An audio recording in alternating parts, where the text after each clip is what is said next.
already, right? So therefore, we are going to commence our program, the song. So good evening, honorable senior, junior, and also the countries or the students, and also the distinguished scholar, all the Dhamma friends. It is my great pleasure and honor to warmly welcome all of you, each country student or different university students.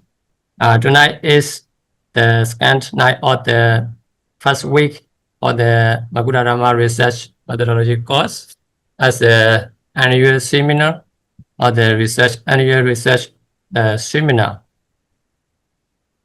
It is designed to provide this course the essential guidance and also skill for the academic research. It also the very opportunity for both young scholar and experienced researcher to strengthen their understanding of the research principle or methodology and academic writing. So in particular, we are honored by the presence of the Professor Asanga Tilakaratne, who has generously agreed to share his valuable and honorable experience research with us. This insight will certainly enrich the learning experience of the participants.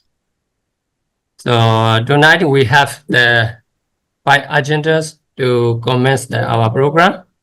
So firstly, we also would like to open the opening ceremony by reciting the Namo Tassa 3 times. Secondly, our great professor, Asanga Tilakaratne, will give the lecture under his topic. And thirdly, question and answer. Fourthly, the acknowledge to him when the Venerable Visuddha, Venerable Tassara. And then we can write out our tonight program by reciting the Buddha Sasana student data. So therefore, first of all, among the 5 agenda for the tonight programs, firstly, we had to open our ceremony by reciting this Namo Tassa 3 times. So therefore, the Professor Asanga Tilakaratne and all of the participants and all of the committees, I would like to all of you request you to recite Buddha's Sasana, and Namo Tassa 3 times by reciting Namo Tassa 3 times to open the tonight the ceremony. Namo Tassa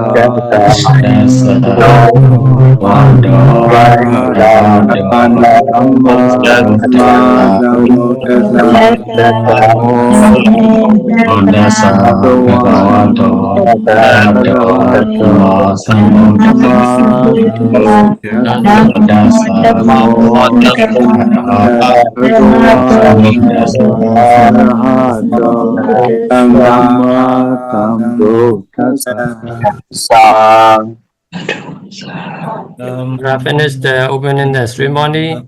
Now we are going to continue the second agendas. So before conducting the second agendas, I would like to express the Professor Asanga Tilakaratne about the highest position in academic work in brief. Professor Asanga Tilakaratne is the Emeritus and Distinguished Scholar in the field of Bali and Buddhist Studies. He was formerly the Senior Professor of the Chair of the Department of Buddhist Studies at the University of Colombo. Furthermore, he serves as the Director of the Postgraduate Institute of Bali and Buddhist Studies, University of Kelaniya. And then throughout his teaching career, he has taught at several Buddhist universities across Sri Lanka, Myanmar, and foreign other countries, Korea, India, also USA, UK, and so on, so many countries. So at present, he serves as the Dean of the Faculty of Graduate Study at the Nagananda International Institute of the Buddhist Study in Sri Lanka. So this is his greatest position of his university. He also has done the many article and also the separate book in not only English media but also the similar medias. So this is the highest position of the academic Buddhist study in Greek. So now I also don't want to spend too much time, the valuable time for the program at the beginning program. So therefore, it's time to now commence our tonight programs. So for the second agenda, so to commence this program, so I had to invite the Professor Asanga Tilakaratne. So therefore, Sir Professor Asanga Tilakaratne, I would like to invite you to deliver your valuable and insightful academic research course or lecturer for us. Now it's time to commence for you. Thank you, Professor. You can contest according to your timetable, sir. Thank you very much, Venerable. Thank you very much, Venerable Revata, for your very generous introduction. By the way, can you see me? No. No, I switched on my camera, but I also cannot see me. I don't know how to fix it, but I have on my video, but so it looks like I'm invisible. I don't know whether you can do anything from your side, but it looks like that my video is on, but maybe you can't see me. But anyway, that should not be a big issue. So this evening, I'm really happy. First to learn that Myanmar Researchers Association in Sri Lanka. In fact, I have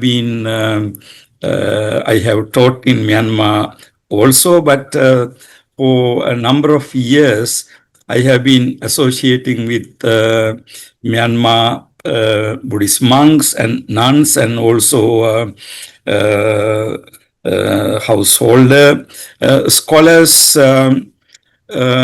in Buddhist studies from Myanmar, but I did not know that there was this kind of organization that you have set up, Myanmar Researchers Association in Sri Lanka.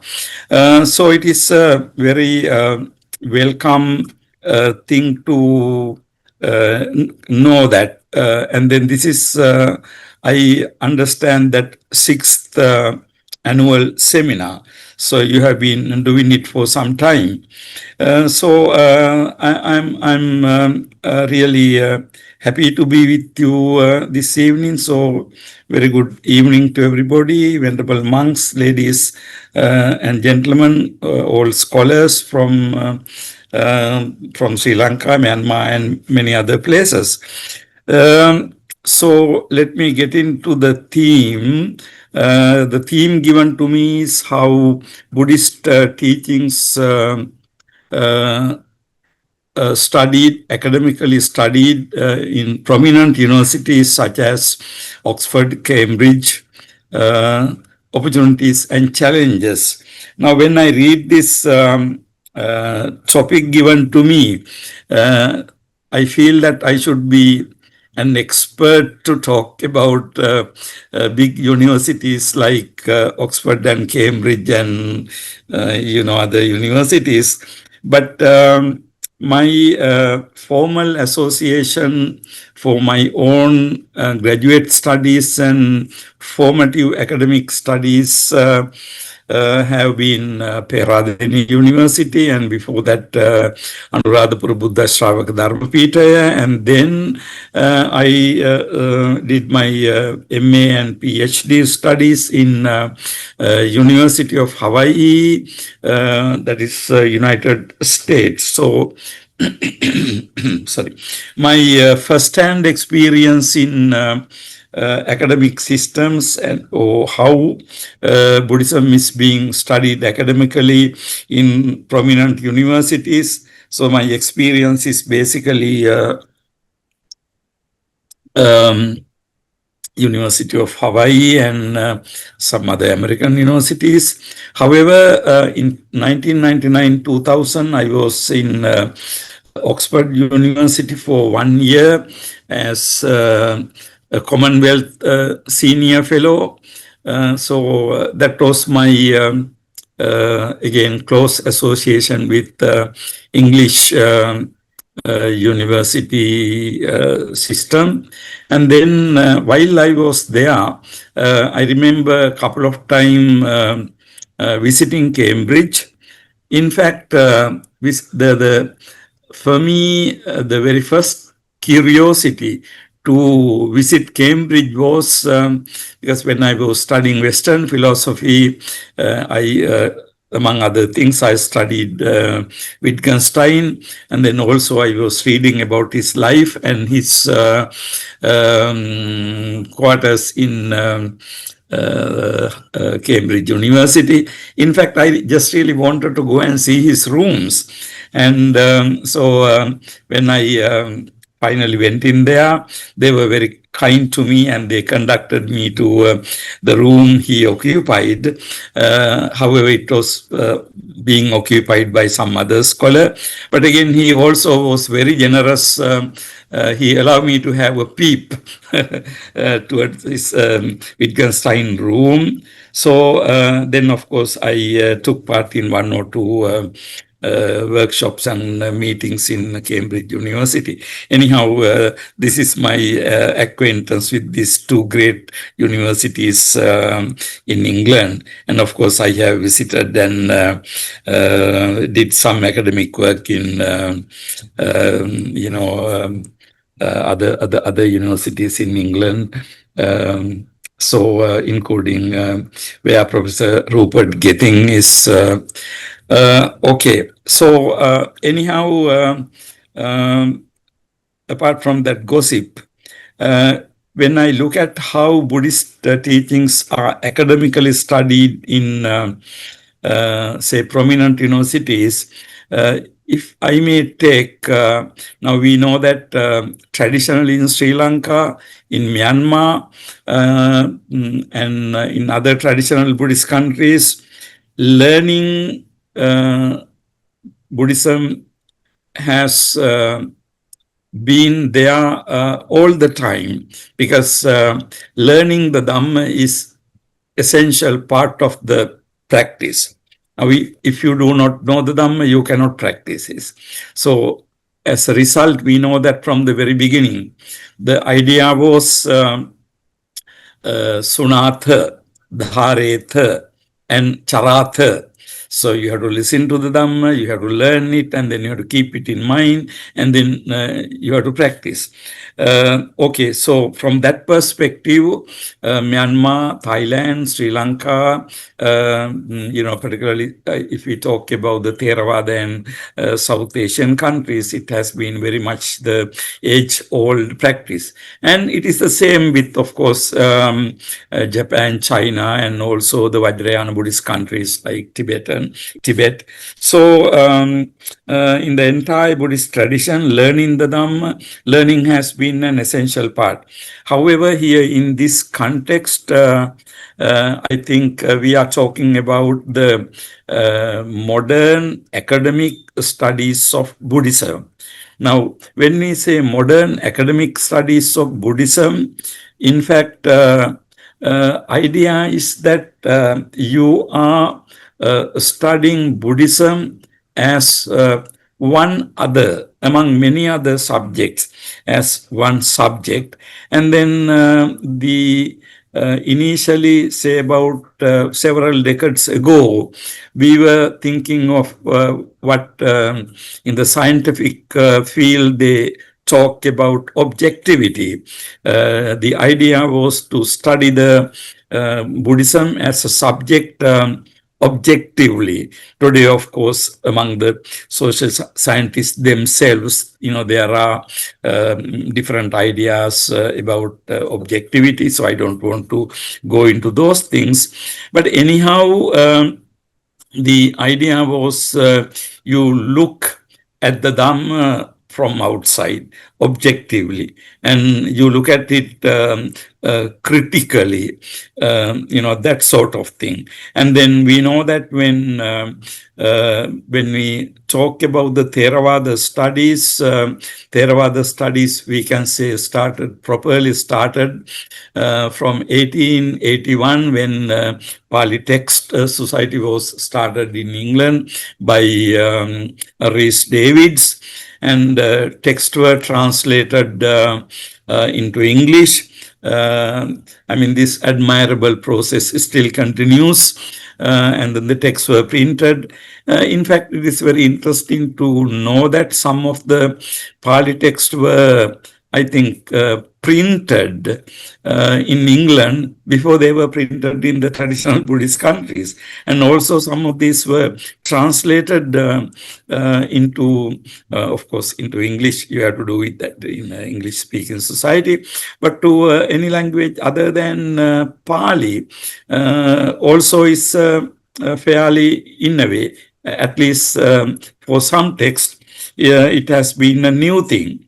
So now, with the textual study of Buddhism, which started in England and subsequently spreading around the world, we know that during that period there was a conception of Buddhism. Particularly, we are talking about England and Europe, where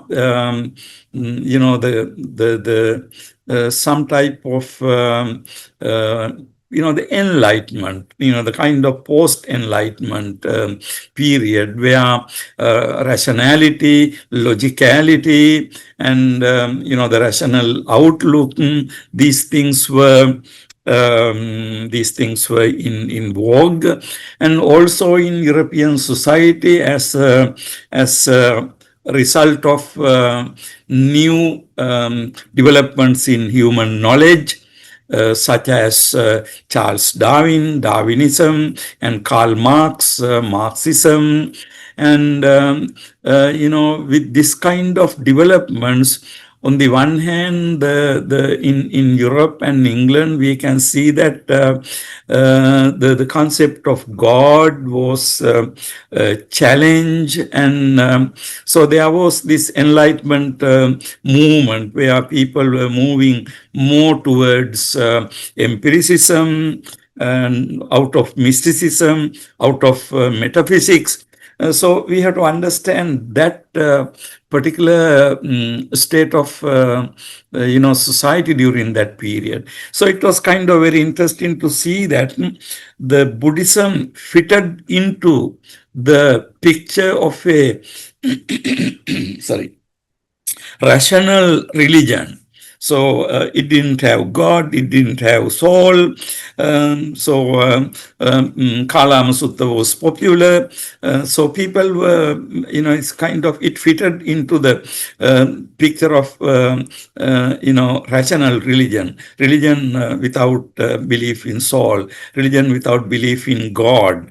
So now here you can see that as a result of this picture, there arose a conception of Buddhism as something to be pure Buddhism or pure Buddhism, early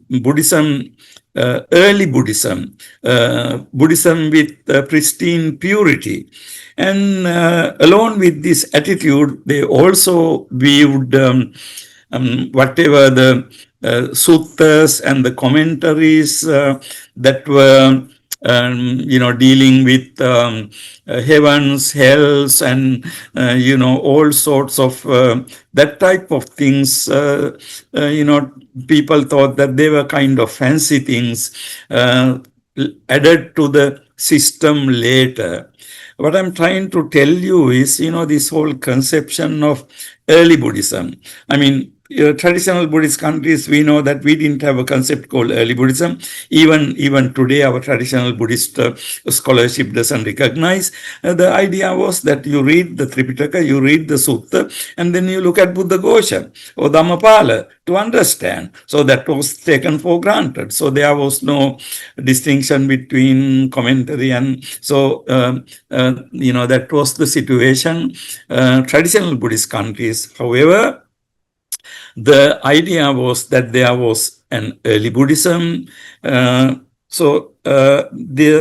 This particular picture, I'm trying to give you an idea about when we talk about academic study of Buddhism. Actually, we are talking about something different from traditional study of Buddhism, where traditional study, even today, as we know, in countries like Myanmar, in Sri Lanka also, but it is kind of disappearing from this country gradually. But in Myanmar, still it is very strong that the students memorize the text and then they sit by the teachers or consult text and the commentaries, and that's the way to study. However, when we talk about academic study of Buddhism, we are talking about this kind of constructions, and also keeping those things in mind. Don't misunderstand. I'm not being negative about these new developments, but this difference between the traditional way of looking at and also the more modern ways of looking. Now, anyhow, when we talk about academic study of Buddhism, now we are talking about Buddhism. The Buddhist studies develop in particularly outside traditional Buddhist countries. Buddhist studies develop based on the textual interpretation, and initially it was the idea was to need for the dig into the what is called original Buddhism or pure Buddhism or the early Buddhism, that sort of thing. Now, when we look at the academic Buddhist studies today in this modern sense, roughly there is a division, say for in Europe and also in England on the one hand, and the United States on the other. I remember several years ago, maybe 2012 or something, there was a conference. It was convened in Thailand.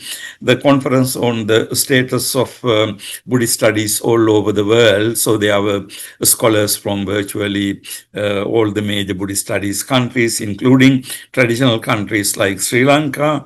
So I was supposed to represent Sri Lankan scholarship, and in this the meeting there were people like Professor Richard Gomrich and others from England, and also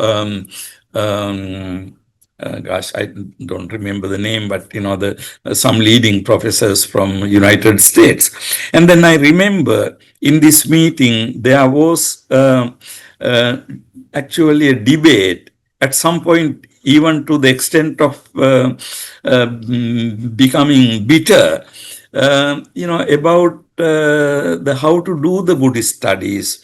So the scholars from England and also from Europe were emphasizing on textual studies, the importance of the textual studies, and not really sort of willing to identify other types of studies as Buddhist studies proper. Now, other types of studies means basically what we call sociological, anthropological, ethnographic type of studies. And then I remember this professor from United States was arguing that, arguing his case that, the Buddhist studies are much more than textual studies. And then anyway, the point I would like to make in this context is there is this sort of distinction. Now, more recently, I was reading about the Sri Lankan scholar and also the very well-known sociologist Gananath Obesekara. Now, Gananath is known in the world as the sociology scholar in sociology. He was teaching in Princeton University. Recently, he passed away in Sri Lanka. Now, although Gananath's research was, his perspective was sociology, ethnography, he's considered to be also a Buddhist scholar. Interesting thing is, in Sri Lankan context, Gananatha was not considered a Buddhist scholar. Now here you can see that what do we mean by Buddhist studies. Of course, I don't think nobody can, I don't think anybody can, take away the significance of the textual studies, because text provide us with the basic information, and then based on that, we come to know things. However, at the beginning, as I said, at the the last part of the 19th century, the challenge was to translate the text, that were in Pali, in Sanskrit, and then subsequently in Chinese and Tibetan, into languages like English, Japanese, German, French, and so on. So you can understand during that period, end of the 19th century, and also the beginning part of 20th century, and even up to today, because when you particularly look, I think Pali text, maybe good number of Pali texts have been translated, but still we can't be sure.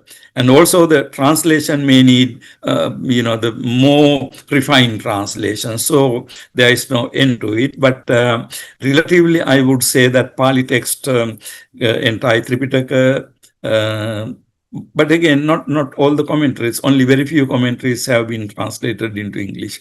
So the textual study and the textual translation still remains very valid.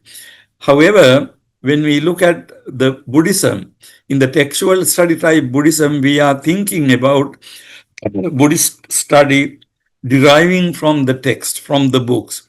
What about the Buddhist society? What about the living Buddhist world? What about the Buddhists all over the place practicing Buddhism? And that sort of questions, in order to answer that sort of questions, you need to do a sociological study, and also to know how different societies have been studying Buddhism and practicing Buddhism, either monastic or lay societies, different traditional Buddhist countries. Text alone is not enough, but you have to really go into the maybe field to witness how people are doing that, that type of, the information.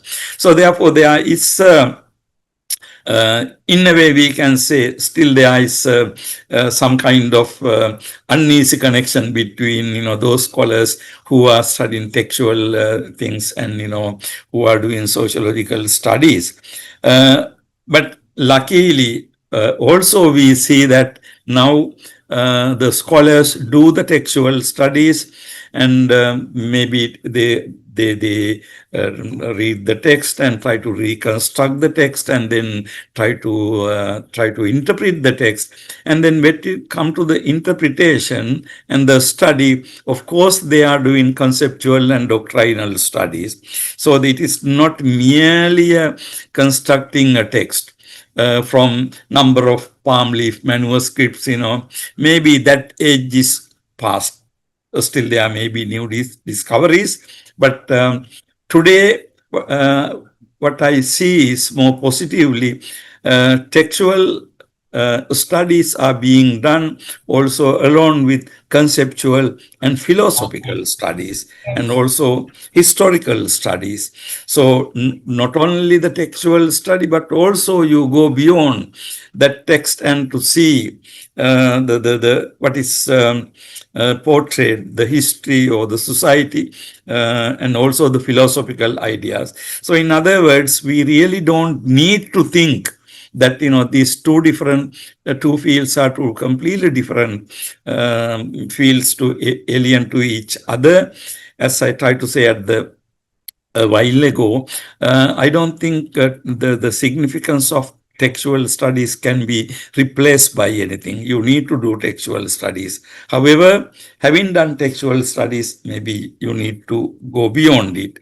So when I look at the academic studies today in the world, now, I think what is going to be useful, particularly large number of Burmese monks gathered here and also for others, what type of Buddhist study they should do, what should be the the theme they should study.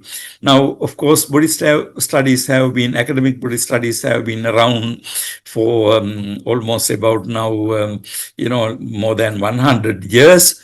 And at some point, to find proper and the good research topic or area of research in Buddhist studies was not very difficult. However, that situation is changing very fast. It is, the very difficult, arduous job to find something that has not been studied by somebody else. But in my own instructions to my graduate students, I always say that, look, don't try to look for something that has never been done by anybody. Maybe you will not be able to do that. But anyway, the assumption behind that is, that anybody can say the final word about some subject. And I say to my own graduate student, that is a misconception. To believe that you or anybody can say the last word about particular text or particular matter is, I think, being too presumptuous. Maybe sometimes we are able to say that, but still we need to be humble enough to be open for the other possibilities or other possibilities of interpretation. So therefore, I don't think we need to really be worrying about looking for something not being studied or not being done by anybody else. You can go over and over, and if you think that you have something new to say, new interpretation, new way of looking at the text, new reconstruction, for the text. And also for the sociological studies, you can do the same thing. Now, therefore, I think for a student point of view, when we look at from the point of view of different types of studies, I think we need to be the ambitious enough to challenge the existing knowledge and try to find something new. Now, let me briefly discuss three aspects of major the areas of Buddhist studies: textual, and then conceptual, and sociological, anthropological, historical, but I will not be able to do really justice to all these areas. But when we look at textual studies, again, there is our to make a contrast. Traditional belief was that you have one correct way to translate a text. So therefore, you translate the text, and then usually others tend to accept that okay, that is the translation of the text.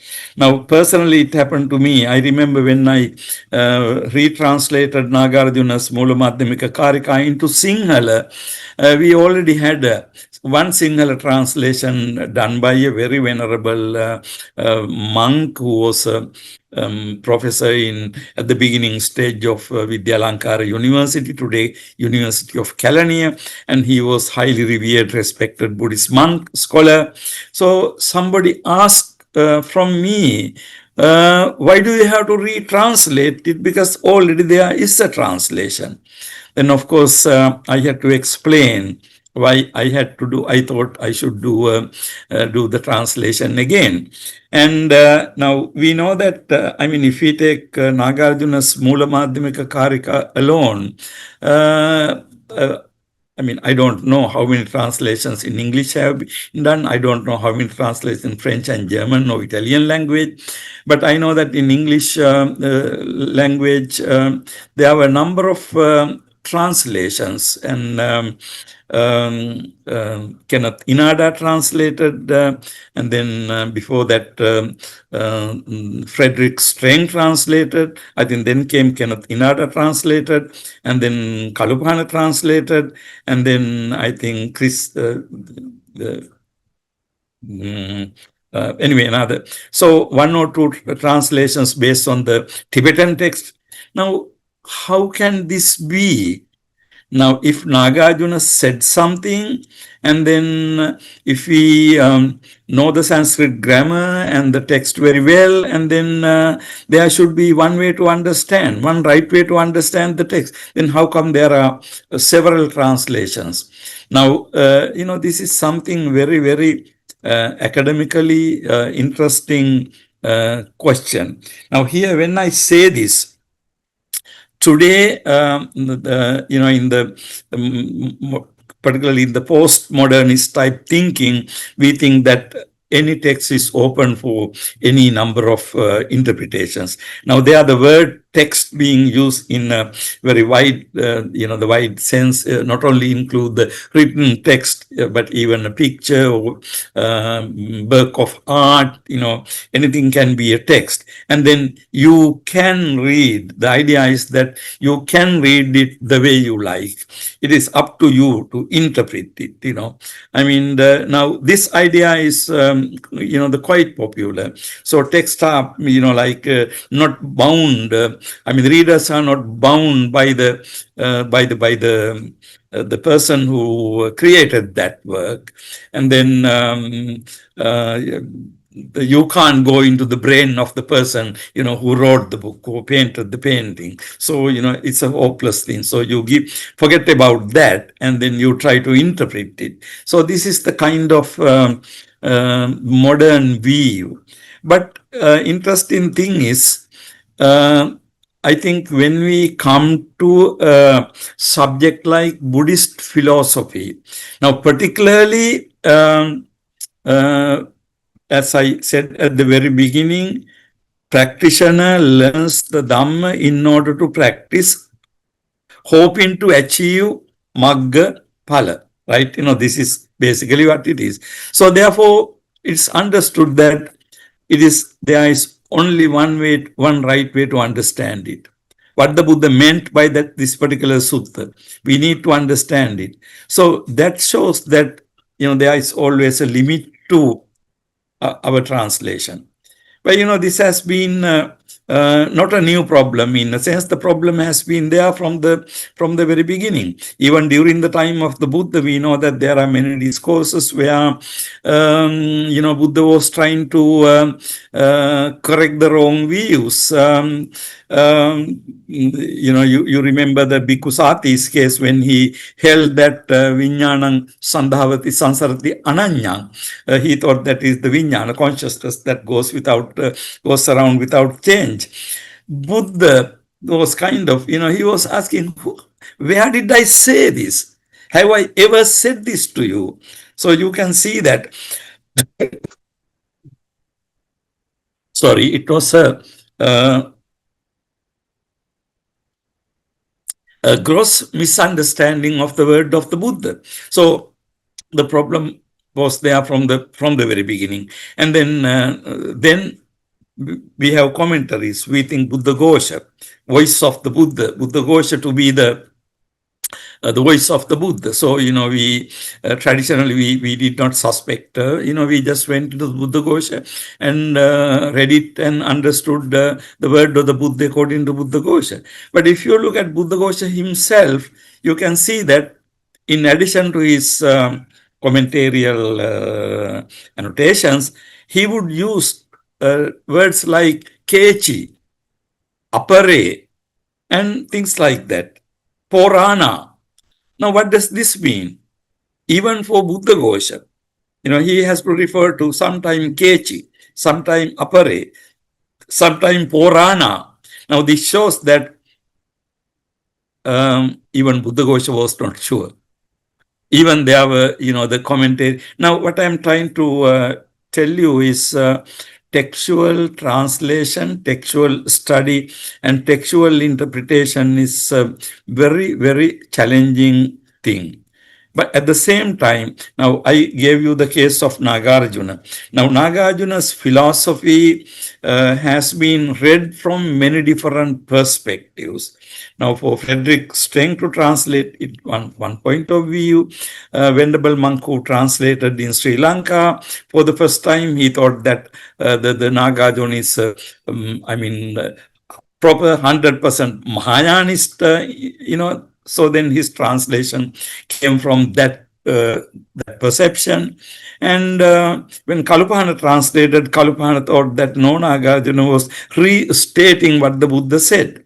Of course, that view is not only Kalupahana's view, even scholars like A.K. Warder, writing a paper a long time ago, is Nagarjuna a Mahayanist. So, now Nagarjuna has been very much been debated, particularly in the recent times. In fact, I would say out of the all Buddhist, classical Buddhist teachers, Nagarjuna may have been the most commented upon and interpreted the scholar. Okay, but we take any particular sutta, and then we have a very long tradition of practice based on the sutta, both in Sri Lanka and Myanmar. Now, if we believe that by reading the text and by understanding the text and by following the text, traditionally, people could attain Sotapatti, Sakadagami, Anagami, Arhanta, or jhanas, whatever. Now, that shows that there was right way to understand which was the established, which was established by the practice.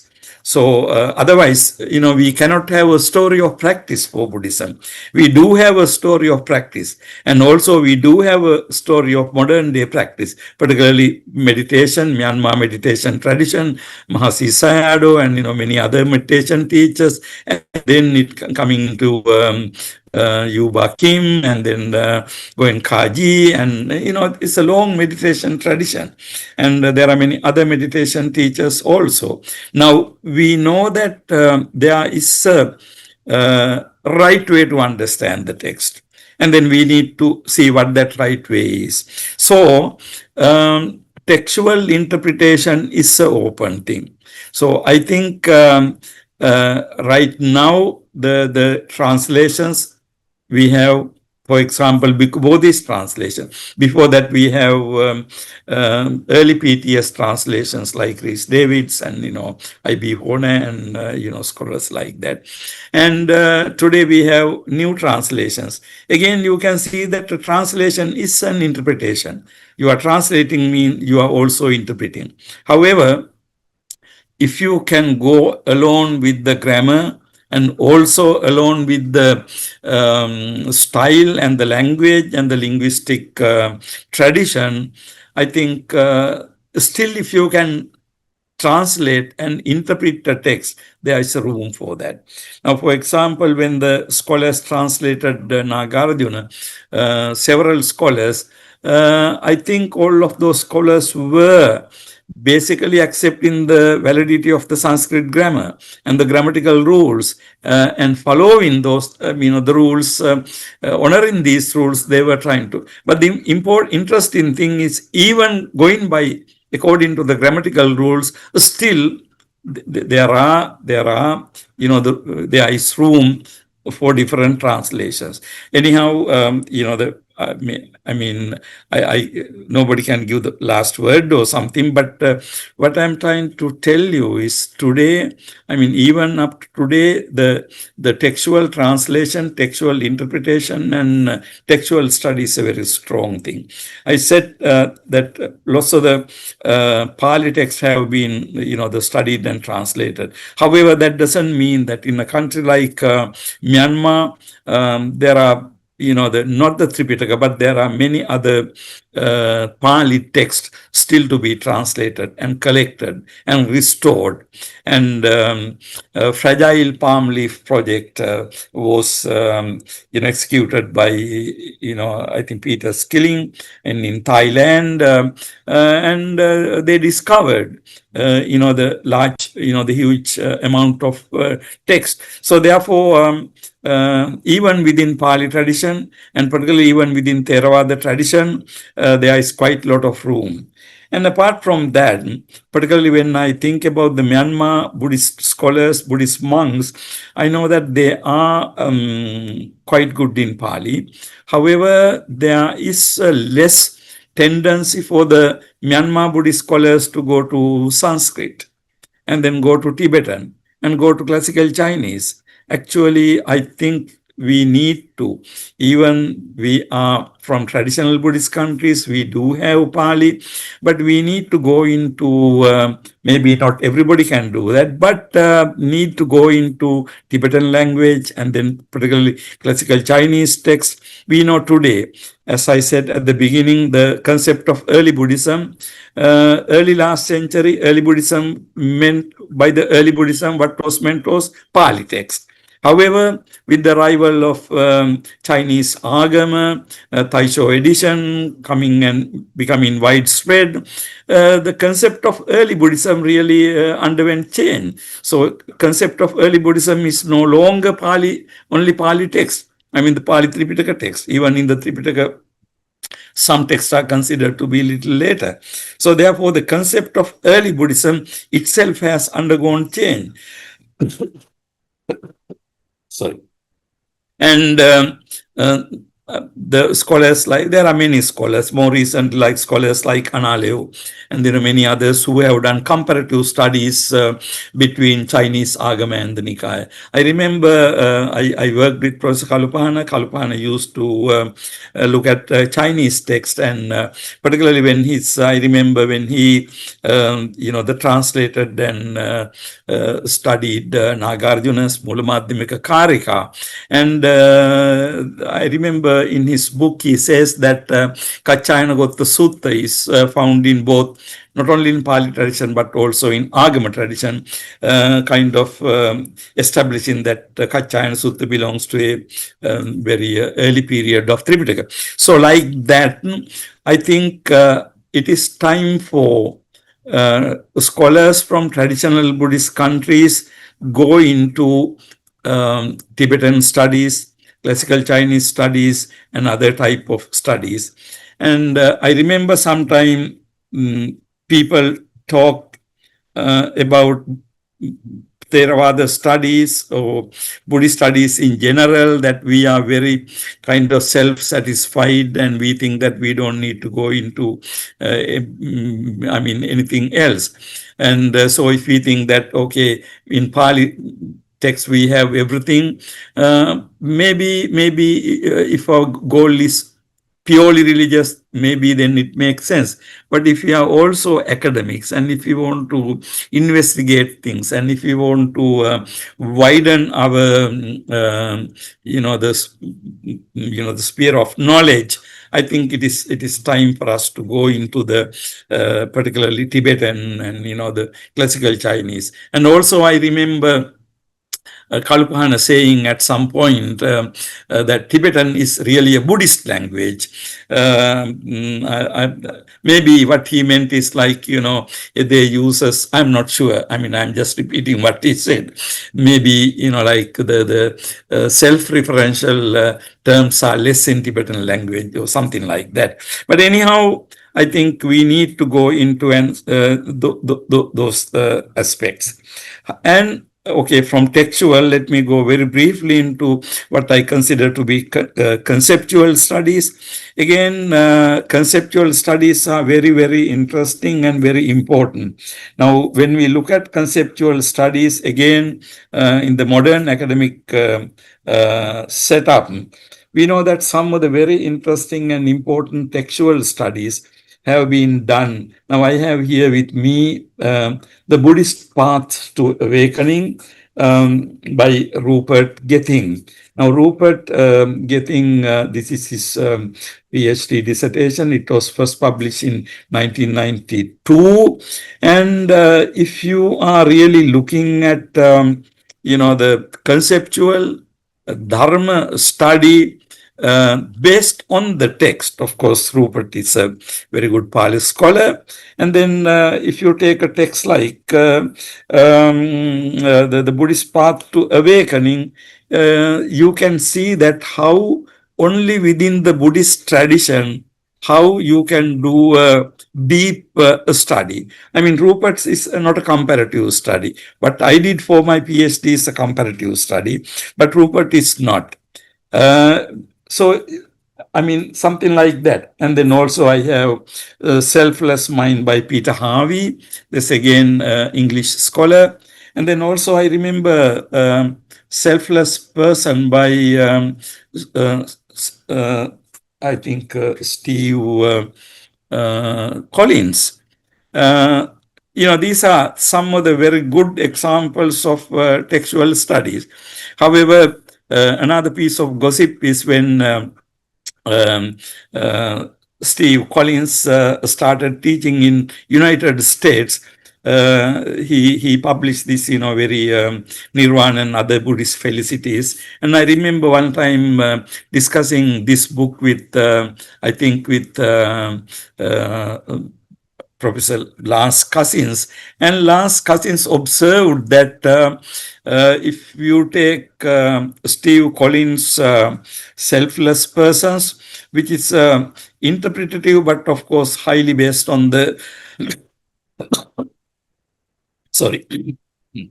textual study, but then his Nirvana and other felicities, he was observing that it sort of shows a shift towards more to sociological and that sort of more American type thing. I mean, not in a critical manner, but what he said is the difference between the two types of texts written by the same author. So the conceptual studies are very, very important. Conceptual studies can come up with, now, for example, the books I mentioned, Selfless Mind by Peter Harvey, and then the Selfless Mind by Peter Harvey, Selfless Persons by Lars Cousins, Steve Collins. Also, I remember the Eye of the Beholder, another text by, I think, Sue Hamilton. I means capital I, inverted commas, Eye of the Beholder, not EYEI. Now, it's again very interesting in Eye of the Beholder, which was published in, I think, around 2004 or 5 or something, now almost 20 years back. In Eye of the Beholder, Sue Hamilton was arguing that the entire Buddhist communities have misunderstood the Anatma concept. Actually, Buddha did not deny the concept of Atma. So you can see that. I think I had my some comments on that, and I remember writing those comments and sending those things directly to Sue Hamilton when I happened to be in I think Oxford by that time when I read the book. But anyhow, the point I want to make is this. Now, Mrs. Rhys Davids long time ago wanted to prove that, the people have misunderstood the text and Buddha did hold, some kind of Atmavada. And then after Mrs. Rhys Davids, that was in 1930s, I think, another roughly about more than half a century or 75 years, another English scholar trying to re-establish, or to visit in the same question. Anyway, it is I don't have any value judgment about it, but what I'm trying to tell you is interpretation or re-looking at text is unending. You can look at any particular problem, any particular issue, and try to see, come up with a different interpretation, different textual interpretation, different way of reading text, of course, grammatically and correctly. But still, you can, if you can come up with new evidence, things like that. So therefore, conceptual studies is another area open. But I again want to lay stress on this idea that you look at, there are many other, what I have right now in my hand is Rupert Getting's book. This is a very good example, I would say, how you really do a conceptual study based on the text, and also with reference to the other scholars who have been, studying similar themes. Okay, so this is basically, I think I should wind up, but textual studies, and then based on the grammar, another very interesting textual study thing was a philological approach to Buddhism. The Buddhist, this was the series of speeches given by K.R. Norman. And then again, it's very interesting. When I, just for this discussion today, I had this copy with me. I looked at it again. Then I found this review done by, on this book, short review done by Richard Gombrich. So it's very interesting to see K.R. Norman associated with Cambridge, and then Richard Gombrich of Oxford University, and the very interesting manner. So the K.R. Norman thinks that he really kind of sarcastically claims that he doesn't know Buddhism, he only knows grammar, and so therefore and philology, so he looks at Buddhist concept from that point of view. But then in his short review, the Richard Gombrich approaches from a different point of view. He says, I'm quoting, Norman, a positivist, wants a secure foundation for our understanding of text. Now, when Richard Gombrich calls Norman a positivist, he has this philosophy of science debates in his mind, apparently. But alas, there is no such foundation. Now, we know that, again, this is a debate in particularly in the Western philosophy of science related debates. So there is improvement, but never final certainty. Now again, we are going into philosophy of science debates and things like that. I would like to point out, by reference to this debate, between Richard Gombrich and K.R. Norman, you need to go into the modern, particularly debates, particularly in modern, philosophy of science, philosophy of social science, philosophy of natural science, that type of debate. Again, I'm not saying that you all should go, but I'm not saying that. But I'm saying that it is very, very important for us to be knowledgeable on those developments. Otherwise, you will not be able to understand the nuances.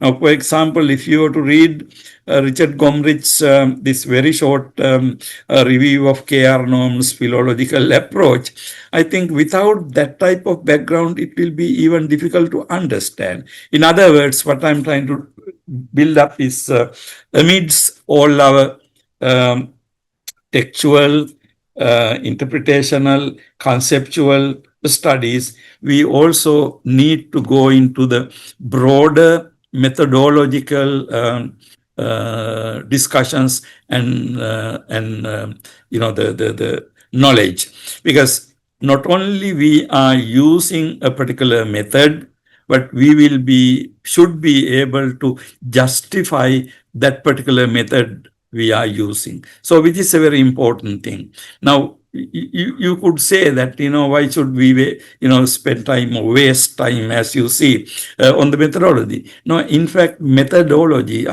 talking about method, justifying your method is also very, very important. And then, so in other words, what I'm trying to tell you is we can't be today only pure 100% Buddhist scholar, only confining ourselves to the Buddhist text and the field of Buddhist text.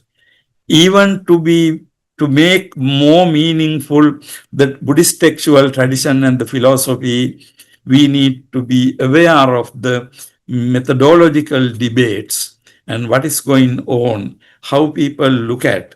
Now, these are again very, very important things. So these are some of the possible areas. Having spoken to you almost now 1 hour, my message for you is particularly, I know that large majority of the participants are Burmese Buddhist monks, monastic scholars, in addition to other Buddhist nuns and other lay scholars from other countries. I think sometimes I see that there is frustration among the graduate student, thinking that they cannot find anything meaningful to do. Everything has been done by others. Of course, it is very natural. Anyone who enters the field at first, will get this kind of, frustrating feeling. But more you know about the field, more you associate with people, more you read things, this gradually disappears. And then you see that there is a wide world, academic world is open before you. So in other words, there is no end to textual studies. There is no end to conceptual studies. Even though, for example, Rupert Getting has studied Bodhipakya Dhamma, that doesn't mean that Rupert has said the last word on that. You can go into again, you can review Rupert, and then if you can come up with a new idea.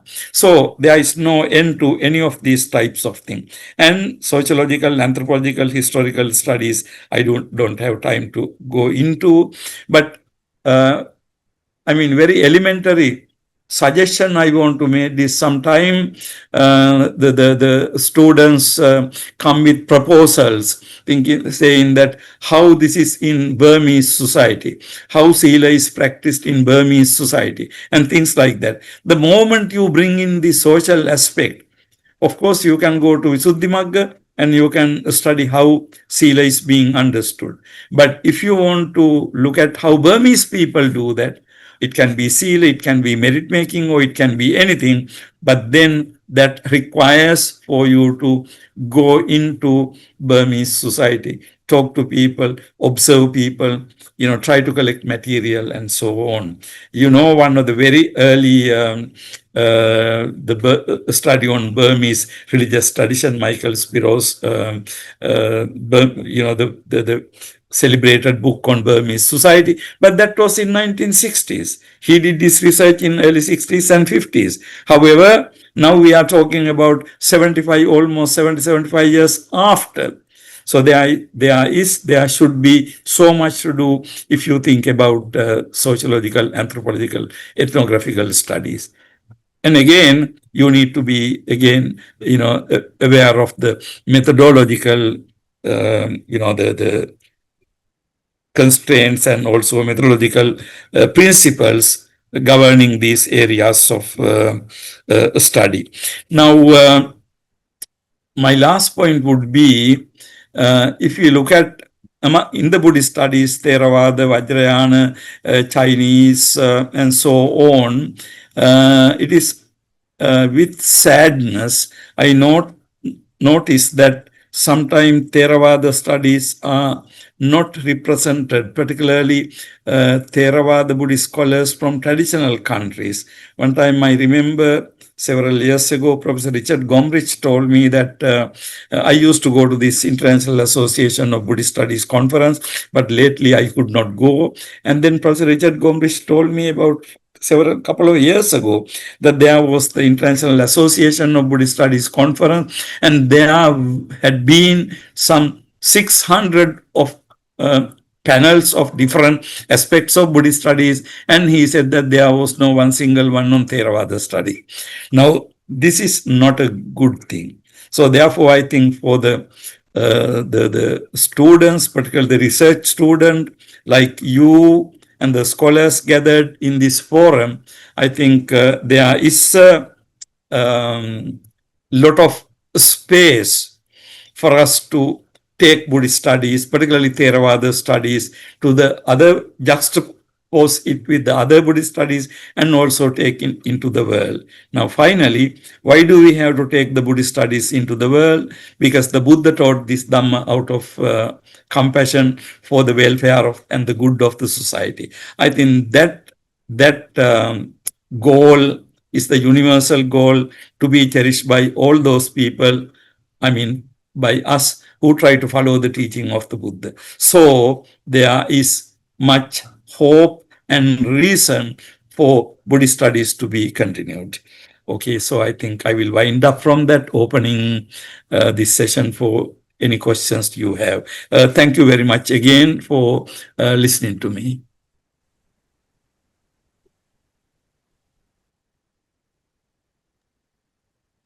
First off, thank you so much for your wide explanation.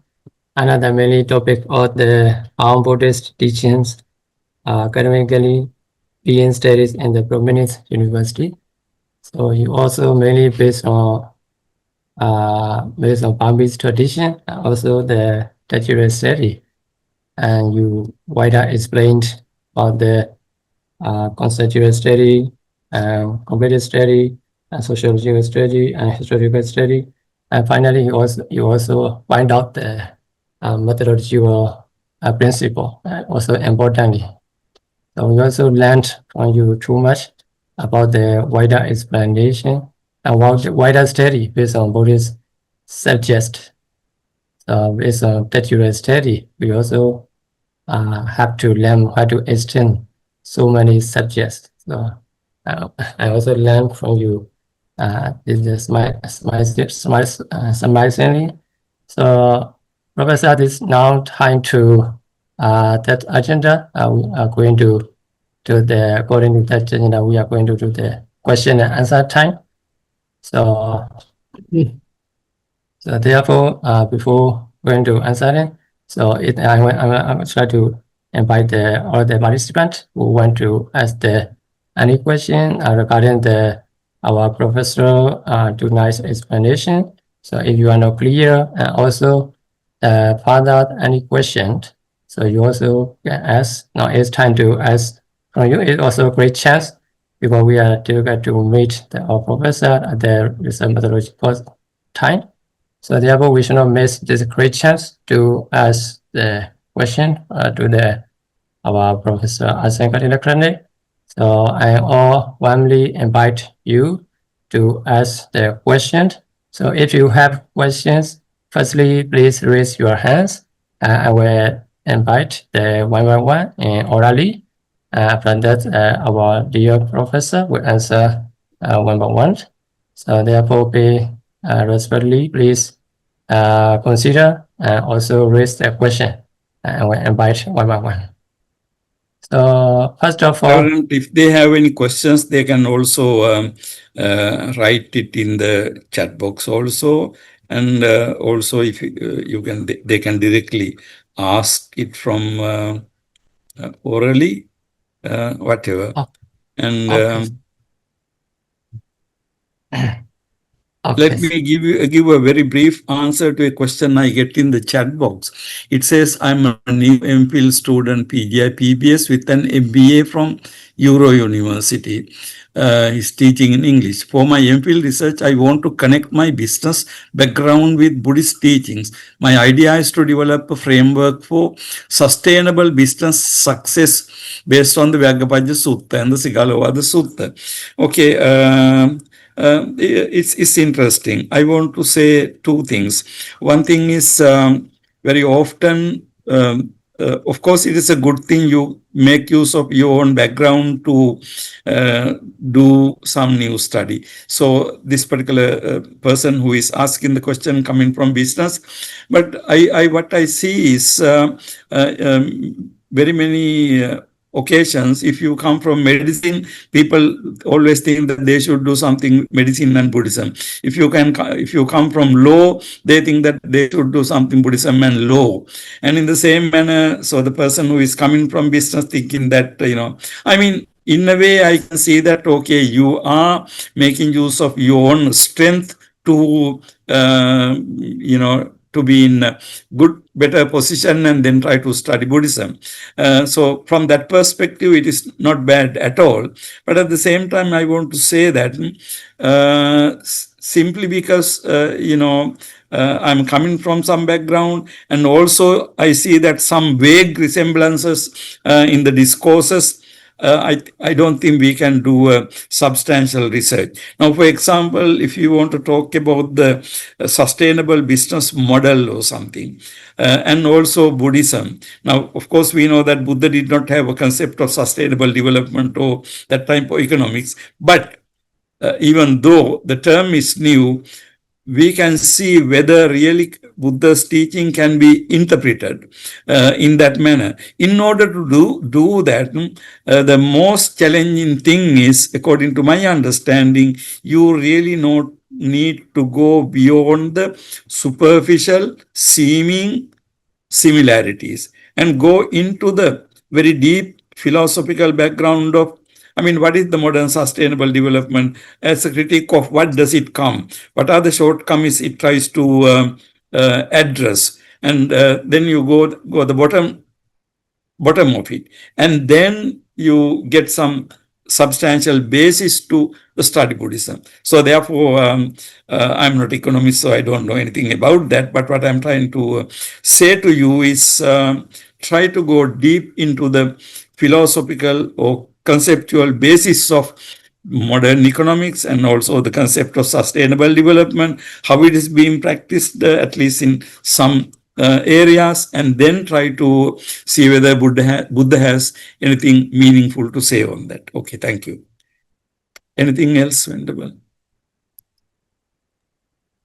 Yeah, Thank you very much, sir. Thank you very much. Yeah. So let me invite the Venerable Pinyananda.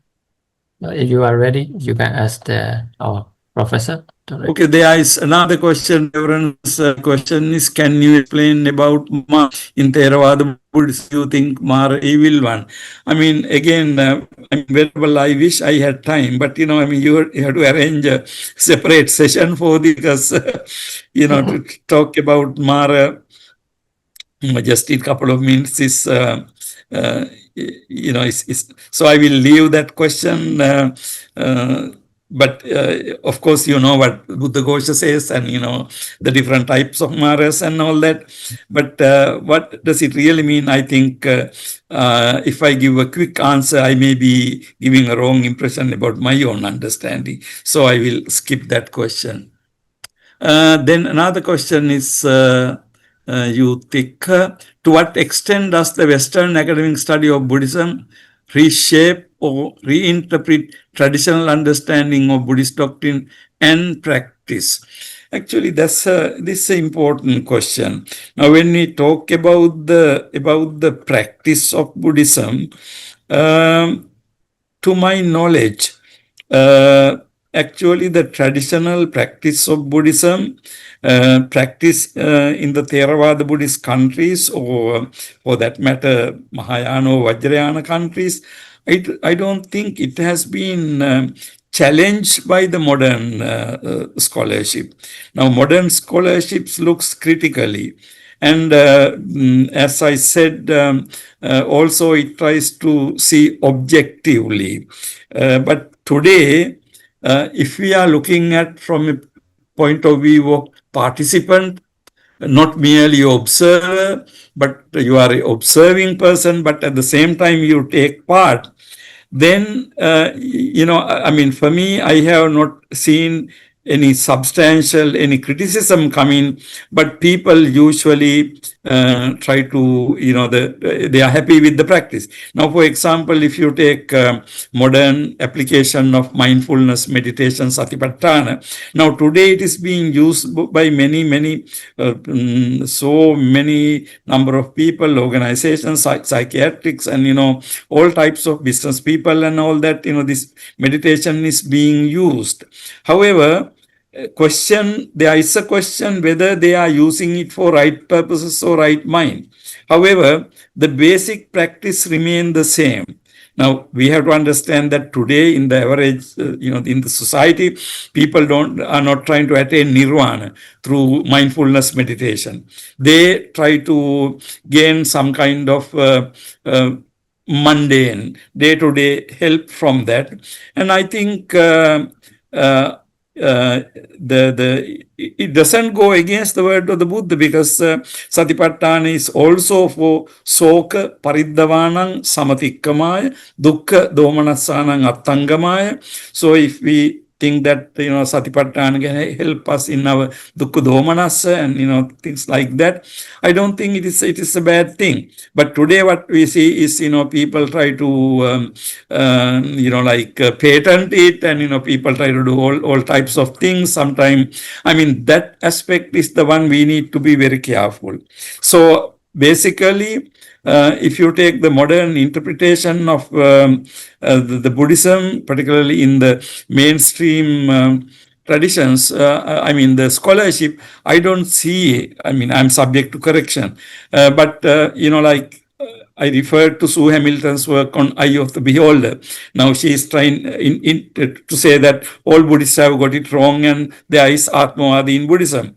Now, of course, that type of debate can go on, because if anatta understanding is what we gain ultimately by practice, I think there is substantial room for the discussion and debate in that type of thing. So, but apart from that, I think critical understanding is this is how I feel, challenge the basic system of practice. Now, for example, if I give you one local example, I remember Venerable Jnanananda, who wrote Concept and Reality.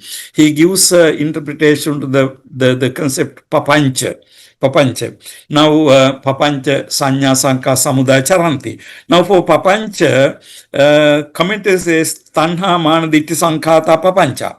So, the Buddha Goshen interpretation is tanha mana ditti, papancha. However, the Jnanananda came up with this new interpretation. For him, conceptual proliferation, the linguistic aspect. I mean, personally, I have a little bit of a problem with that interpretation. That's a different thing. But now here you can see that. So what is the conceptual proliferation? And the interesting thing is, although Jnanananda comes with one interpretation, Buddhaghosa comes with another interpretation, I do not see, I mean, Jnanananda's interpretation ultimately interprets the nature of the ultimate experience to be ineffable, something like that. But about ultimate experience, of course, the Venerable Jnanananda doesn't have a problem. So therefore, lots of debates, I would say, peripheral when it comes to practice. Now, if a scholar can come and tell, look, guys, all you Buddhist guys have got it wrong and do it in this manner, you can't attain nirvana from this or something, then I think that type of interpretation, if at all something like comes, we will have to be watchful about it and examining it. Okay. Then there's another question. Is it possible to study and interpret Buddhist teachings in the context of modern psychological studies? Now again, this is Venerable Kusala. Venerable, this is an interesting question, but when we say modern psychological studies, we are making a very broad generalization. Now, when we talk about the modern psychological studies, there are different schools of modern psychology, among which, the behaviorist psychology and, all types of. So the general answer that I can give you is Buddhist psychological teachings, Buddhist ideas can be viewed from psychological points of view meaningfully. For example, if we take one early Sri Lankan example, Padmasree De Silva, who wrote his PhD dissertation on Buddhist and Freudian psychology, he makes an interesting comparison between id, ego, and superego, and then the kama tanha, bhava tanha, vibhava tanha, particularly eros, kama tanha, thanatos, vibhava tanha. Now, these are, of course, quite open for debate. But there are interesting ways to look at the Buddhist understanding of mind. But then, what is the concept of mind? That's again a fundamental question. So anyhow, my personal view is it can be enlightening in some points, looking from modern understanding, and particularly modern understanding comes in experimental research. So it would be enlightening. But only thing is whether we need to be careful about buying into all the categories. Now, for example, if we really buy into mind and matter kind of duality, the strict type of thing, then we are again in a bad situation. If you take Panchakhanda analysis, Rupa Vedana Sanya Sankara Vijnana, of course Rupa is there, but my understanding is that Panchakhanda analysis, Rupa is meant not because Rupa alone for human being can be meaningful without the other things, but of course Rupa material world is there. But when it comes to human being, of course it's always, although for analytical purposes, separate these things, you cannot really separate. So important thing is not to buy into the categories, all the categories imposed on those things, but be watchful about that. Okay. Okay, sir. At the moment, there's no question in the chat box. Therefore, the Venerable, you are invited to ask the question. Yes, thank you so much, Venerable, to give me chance to ask question. Sir, I would like to one question. Now according to your discussion, you talking about the methodology and conceptual studies. Nowadays, many students are using AI systems. So this AI systems, whatever we want to know, we can ask anything. So that AI system maybe it's dangerous for student or not. Why dangerous and what is the solution? I would like to know. You are asking about AI system, yes, sir. artificial intelligence. Yeah, AI system. Yeah, okay.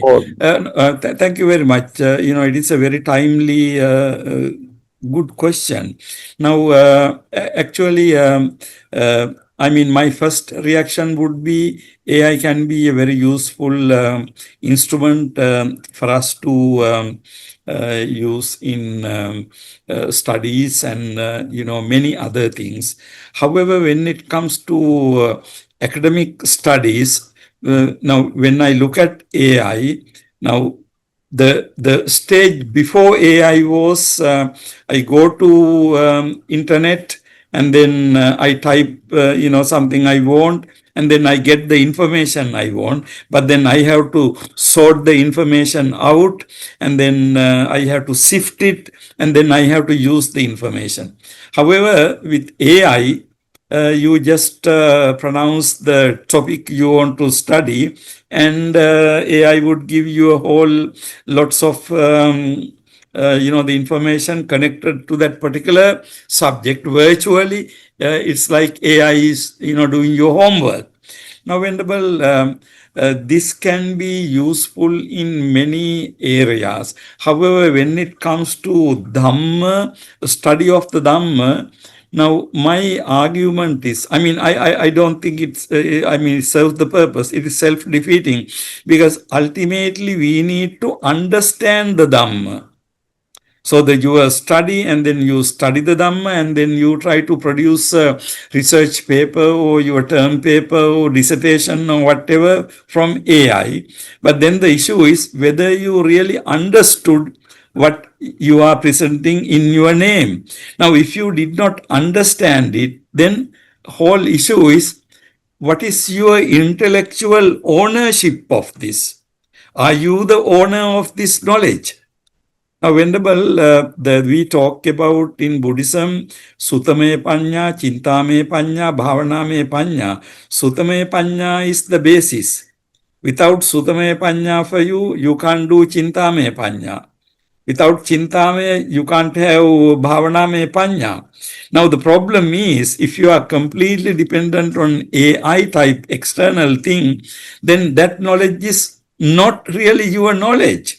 Then how are you going to think? With what? We cannot think in a vacuum. We have to have a background. We have to have some information. We have to have some data. And then based on those things, we think. So I think, Venerable, my view can be a little bit pessimistic in the sense, I don't think it really, augurs good for a particularly subject like Buddhist studies. But, if you are doing mechanics or, things like that, and fixing watches and, stuff like that, and also there are many other areas which I don't understand. So I don't want to claim, I know that AI is a marvelous thing, and, it could be useful medical science and stuff like that. But particularly when it comes to subject like Buddhism, where ultimately your own understanding matters, my question is, are you really responsible intellectually for this particular piece of information?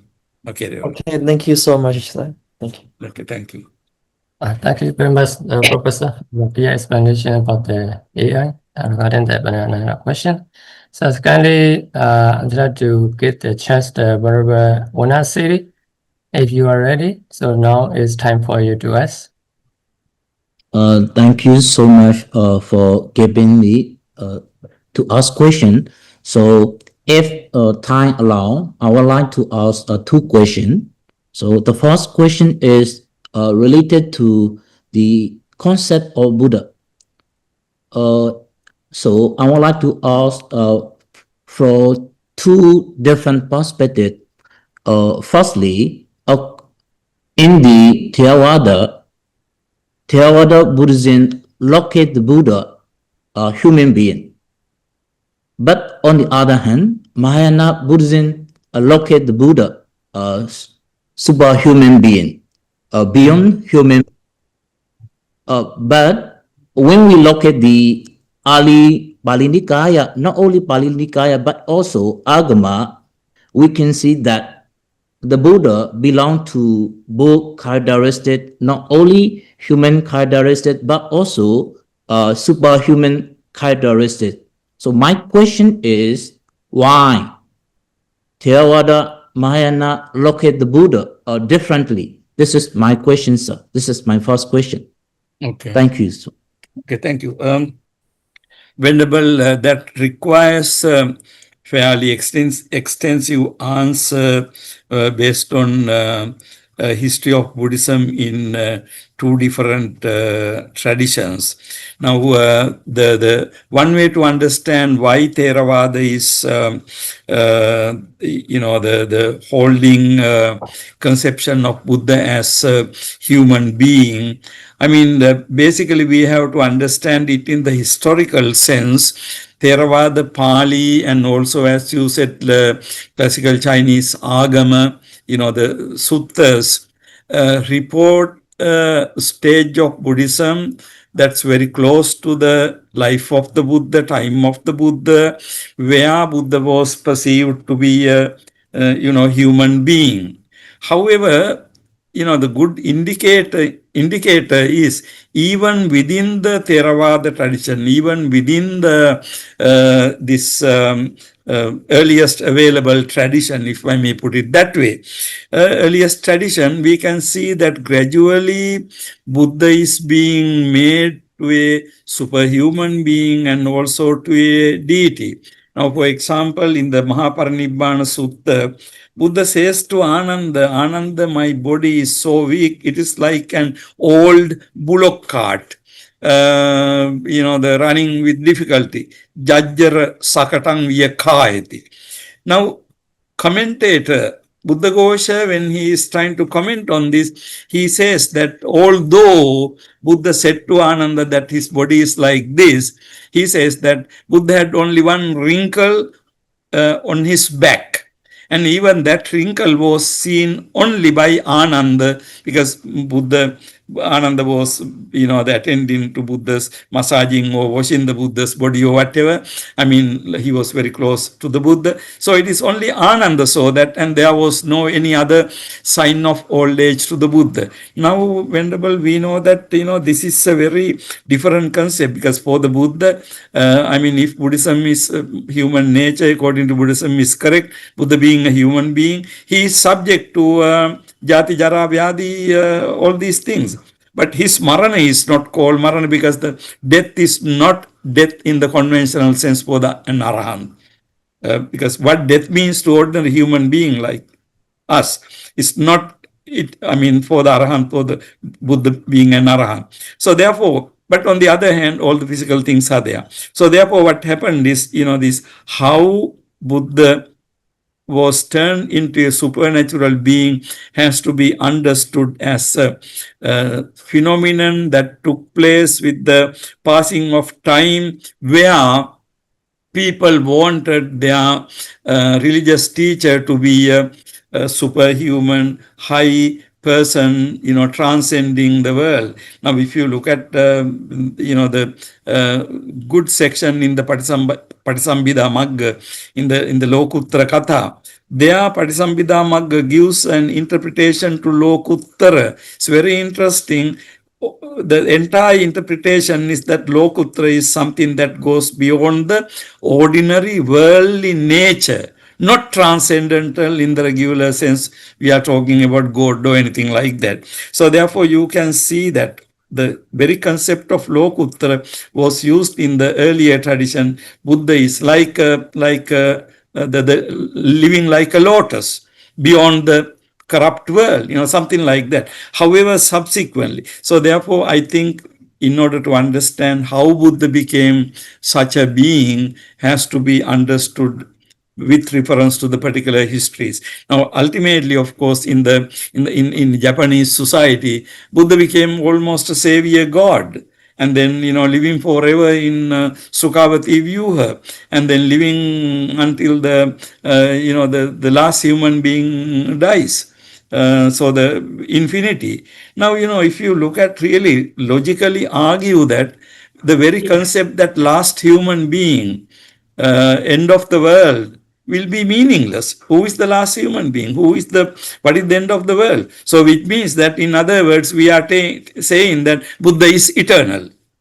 So, this is far cry from, if we look at from early teachings of, the Buddhism in Pali, the Sutta and Chinese Agama, and to this later development. So therefore, I think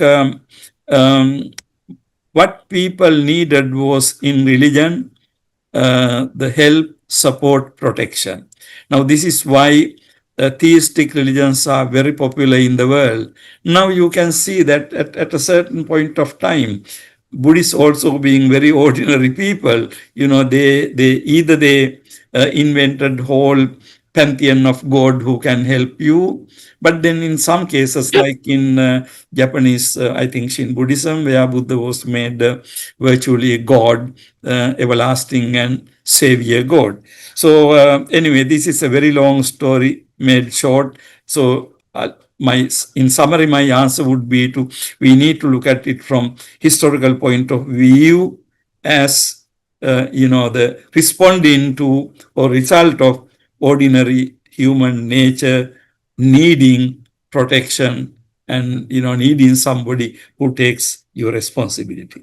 Thank you. Thank you so much. Can I ask you a second question? I cannot hear you very clearly. It's very faint. Okay. My second question is about interpretation. So, in present time, many modern scholars trying to interpret the rebirth in karma. So, in India, Ambedkar Buddhism did not accept rebirth in karma. So, and also Western Stephen Batchelor, he interpret the Pali Canon in different way. And then he also reject the rebirth in karma. In Thailand, Reject what? Reject sorry? what? Reject rebirth in karma. Didn't get Abhidhamma? No, rebirth in karma. Karma in rebirth. But this Sunday, Puna. this I'm sorry, I Sunday, didn't get that. number. Yeah, rebirth in karma. So, and also Thailand, Bhikkhu Buddha Dasa, he interpret dependent origination. So, according to his interpretation, dependent origination means only one present life. Dependent origination does not present past life, future life. So, according to his definition, dependent origination refer to only present life. So many scholars, not only Western India, also Myanmar, they try to reject a rebirth in karma, Patisandi, Punabhawa. So, so according to Theravada perspective, we can call they are Buddhist or not. Okay. Venerable, I will start. I mean, I will answer your second part, which okay, you say rebirth and come. Now, if you take dependent origination, we know the traditional interpretation of Buddha Ghosha is Atite Hetavo Pancha, Idani Palapanchakang, Idani Hetavo Pancha, Ayatim Palapanchakang. So connecting past, present, and future. Now, that's where the Buddha Ghoshian interpretation. Now, if you read discourses in the, say, Nidana Sanyutta, in the Sanyutta Nikaya, and, other discourses, Buddha talks about avidya, paccaya, sankhara, and, so on, without making it very clear whether it is related to only this life or other life. Now, Venerable, I mean, like not only in Myanmar or Thailand, even in Sri Lanka, we had this, interpretation, and also in Sri Lanka, there was this one Venerable Jnana Veera, the, English monk who was in Sri Lanka 1960s. He also had this interpretation. Now, the way I understand this, I think the dependent origination process, avidya paccaya sankhara, and up to evametasya kevalasya dukkha kandasya samudayo hoti, I think can be understood both as a phenomenon that is happening at the very moment of our life. Now, in that sense, avidya paccaya sankhara, sankhara paccaya vijnana, I mean, we must be able to see that this is happening within us. So, in that sense, evametasya kevalasya dukkha kandasya samudayo hoti, the entire mass of suffering arises at this moment, in this life. Now, reverse order, evametasya kevalasya dukkha kandasya nirodho hoti, if you follow the path. So, I think if you really understand and practice Paticamuppada, it can be very correctly interpreted to be pertaining to this life. However, the problem is this: if you want to say that it pertains only to this life and not to the samsaric existence, I think that is wrong. Because if our human life, at the end of our life, if we can be satisfied that we have become an arahant and terminated our suffering, then we don't need to worry about paticcasamuppada. So the paticcasamuppada process, we went through it, understood, and so our story is over. But the problem is, the moment I am dying, if I am grabbing this world and if I am coming back, then obviously paticcasamuppada process is needed for me. So I think the problem here is to say that exclusively this is only for this life, or exclusively this is for entire samsara. I think that is where people have gone wrong. Even this, scholars or, people who, I can fully sympathize with the view that paticcasamuppada process, how suffering arises right now in me, can be explained according to paticcasamuppada. If it can be explained according to paticcasamuppada, cessation also can be explained. Now, this is how someone becomes an arahant. Otherwise, if paticcasamuppada process cannot be terminated, how can you become an arahant? If tanha pacca upadanang passa pacca vedana, vedana pacca tanha. Now, every moment you have vedana, it gives tanha, then you have no escape. But at some point, some people are able to break the link. So for them, tanha doesn't give, so therefore I think exclusive assertion is, according to my understanding, what is wrong in this whole process, Reverend. Same thing with karma. Now, karma and rebirth. Now, a lot of people ask questions about skeptical questions.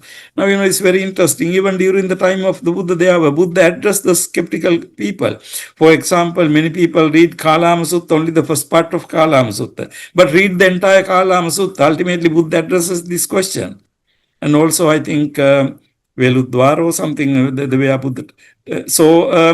Now, if you look at carefully, then you can see that to Kalamas, Buddha never wanted to make it a point to prove. Buddha has never tried to prove rebirth, because there is something that we don't see. So Buddha never wanted to prove it.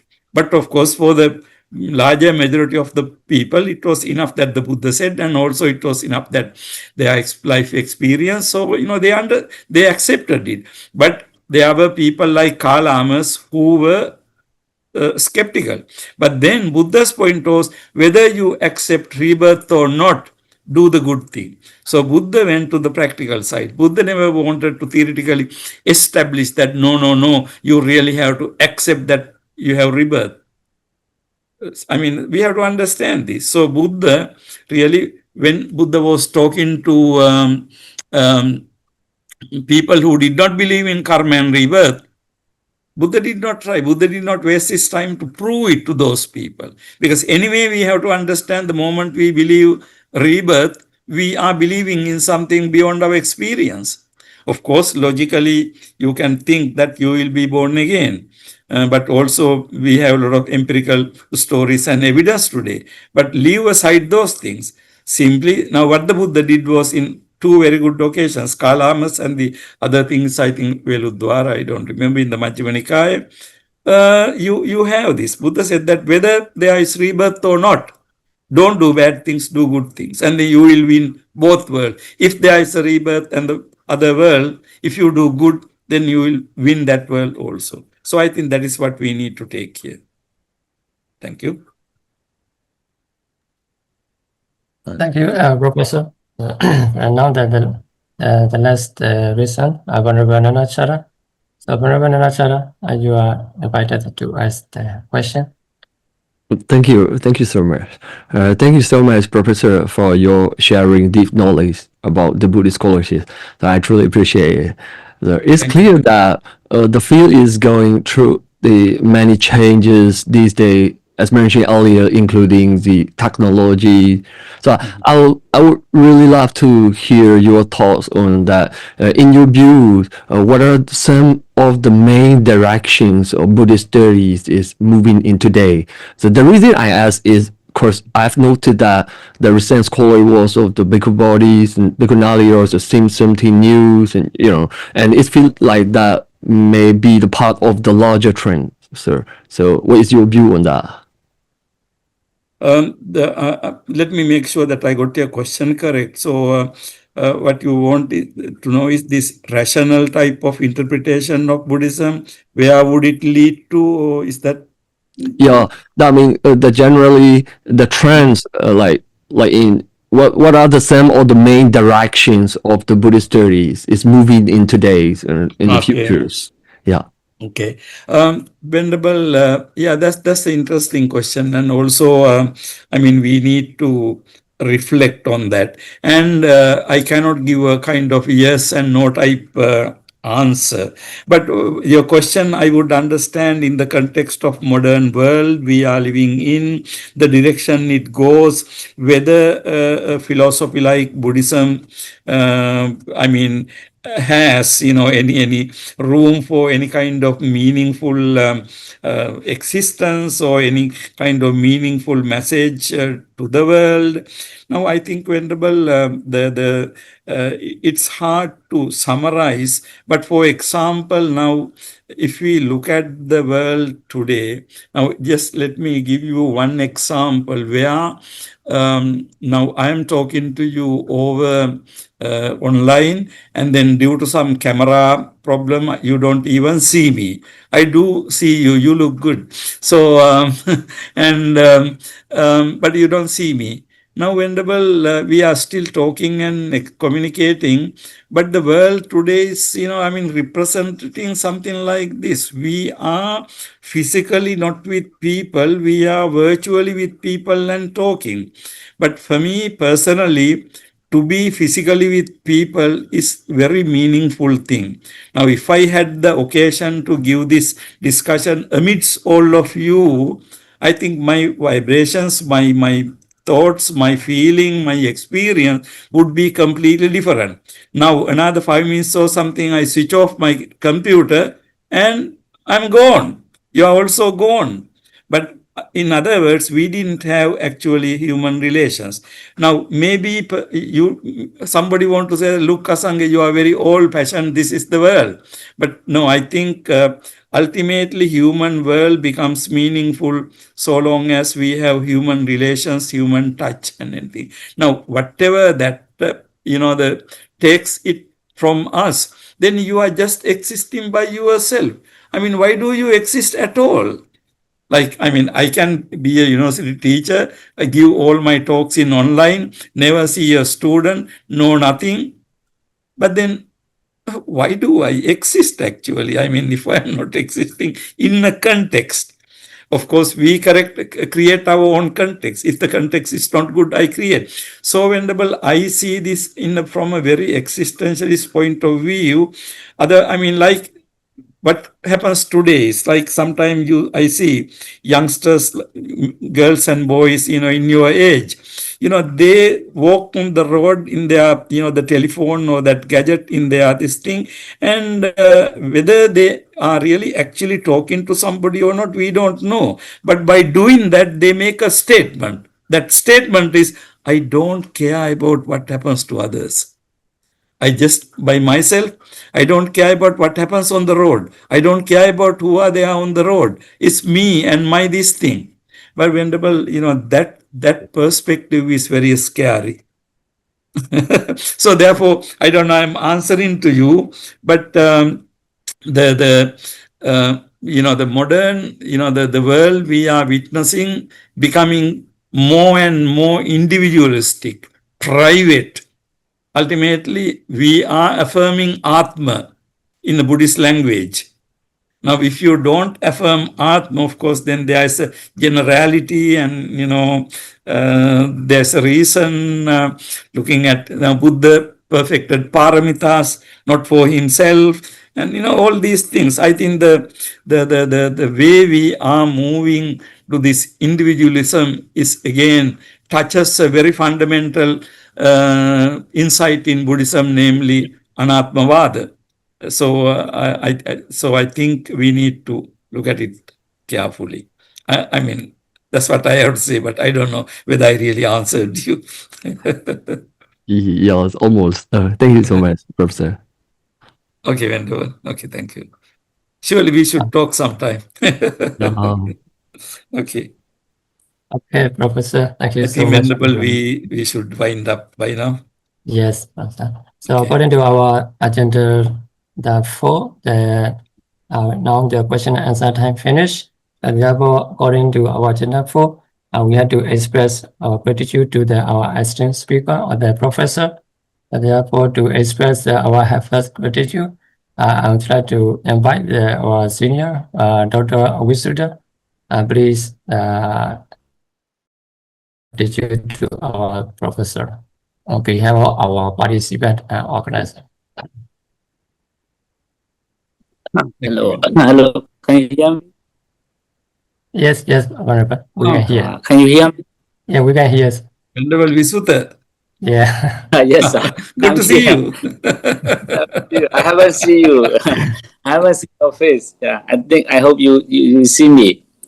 Okay. I don't know how to say. It has been a while for me not to hear from our esteemed Professor Asanga.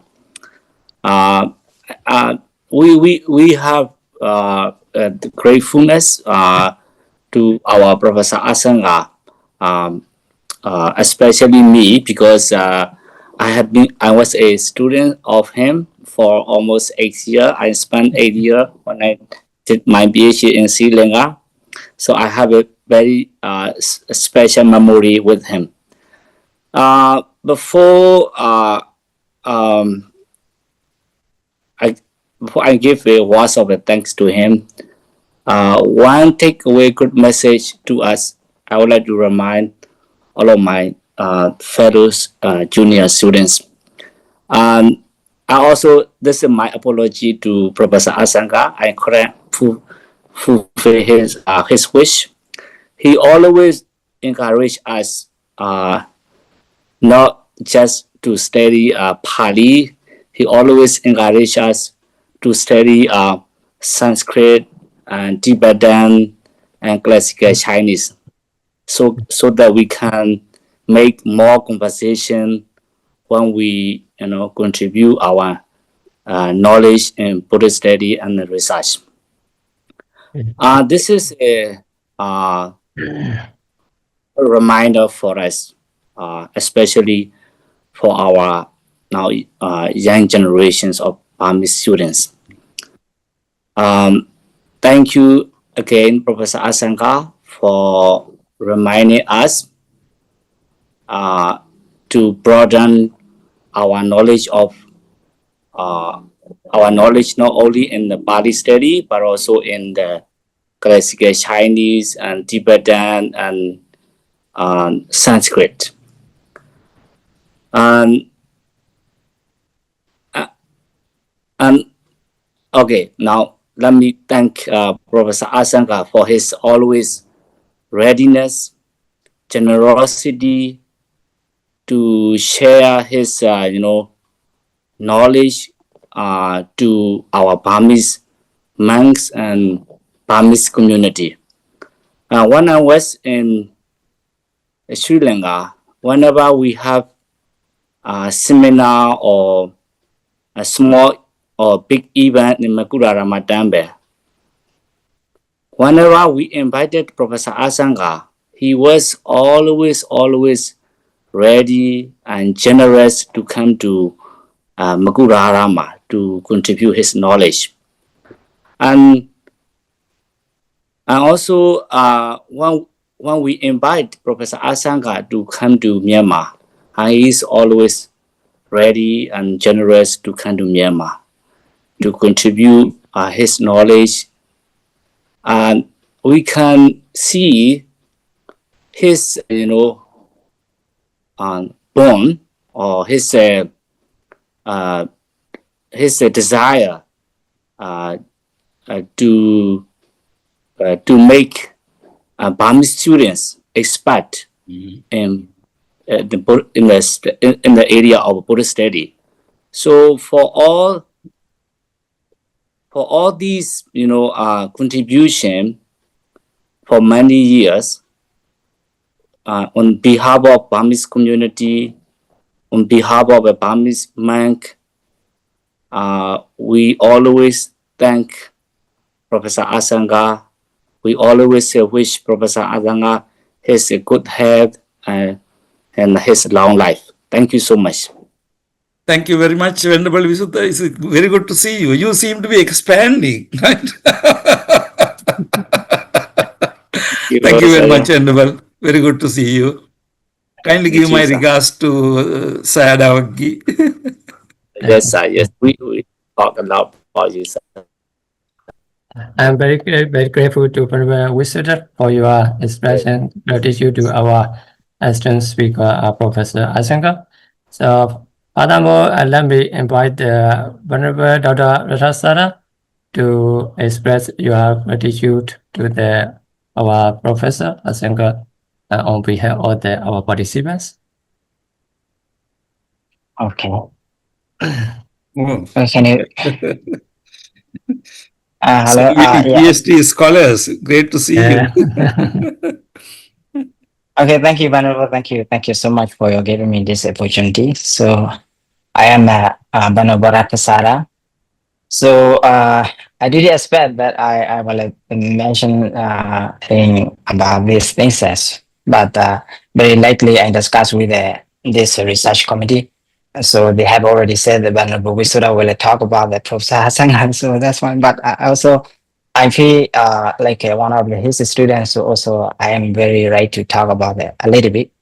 Okay. So yeah, so thank you very much. First of all, I really thanks to our Professor Asanga, and that we are extremely thankful for sharing this very excellent knowledge and academic work. This is extremely important for all, not only for the Burmese, but also all the academic membership. So this is really valuable. So I have a little bit. No, I don't take too much time, so let me take at least 2 minutes. So remembering with the Professor Asanga, I am also very proud to say about this things. So I have sometimes, I study with the Professor Asanga. So sometimes we had discussions. So I just still remembering at the first day of the amphi. I started meeting with the Professor Asanga.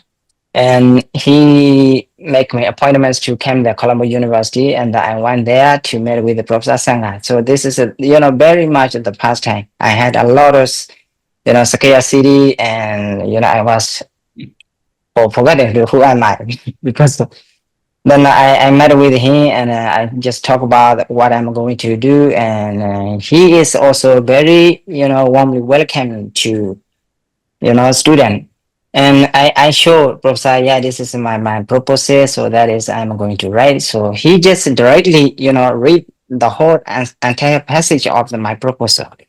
Then what I want to notice in there, so Professor Asanga just read about, I just read very simply like relevant to my topic, like a Bhikkhu Bodhi say like that, one Karuna Datta saying like that, and some other scholar. Then he asked me directly, why do you say that?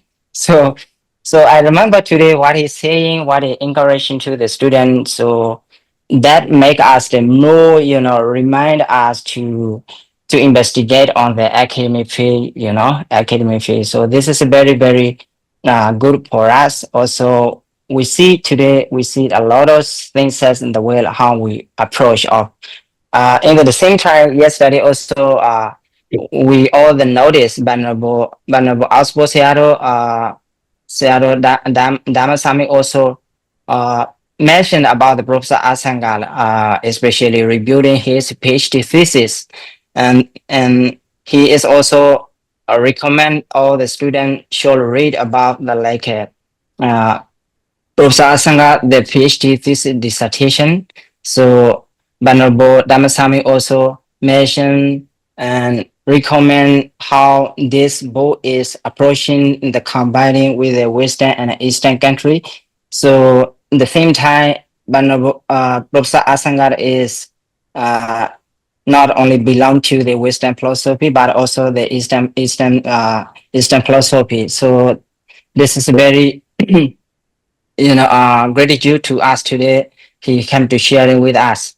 And secondly, I just would like to appreciate to the Venerable committee who trying to initiate of this program. This is very good. At least we can gathering together and sharing. We have the place where we can learn the knowledge at least. So this is also very good. So we really hopeful next year also. We will be gradually doing the hand generation to generation. And finally, also, of course, all the participant member and different country of the different academies. So this is also, we are really appreciate who come to participate of this program. So thank you very much, Professor Asanga, and this research committee and all the members. Thank you very much. Thank you. Thank you very much, Venerable Dr. Sir. Good to see you. Thank you. Okay, good to see you, Professor. Okay, Venerable Sir, I also wish to thank to you for your showing the gratitude to all of the participants and to all of our senior professor. So now that I also would like to say thanks the all of you to participate the activity and also present, especially the special appreciation goes to our esteemed the professor scholar, Professor Asanga Tilakaratne, for your insightful knowledge and very great experience. Your experience or clear guidance enrich our understanding of the knowledge, not only the methodology, but also the Buddhist study and wider explanation in the Buddhist study. So furthermore, I also wish to say thanks to all the organizer and all of the heads of the staff member. I want to say thank all of you and all participants. So that is say thank gratefully. So right now we are going to finish the agenda 4. So therefore, the last agenda that we have to write out our program. So to write out our program, we have to say Buddha Sasana Siddhanta Truth 3 times. So therefore, all of the Venerable and also the Professor Asanga Tilakaratne and all of the participants, brothers, sisters, all of my friends, please recite the Buddha Sasana Siddhanta Truth 3 times to close our ceremony tonight. Thank you very much, Venerable. Thank you very much. Thank you for all the participants. Thank you. Okay. Buddha Sasana Siddhanta Truth. Buddha Sasana Siddhanta Truth. Buddha Sasana Siddhanta Truth.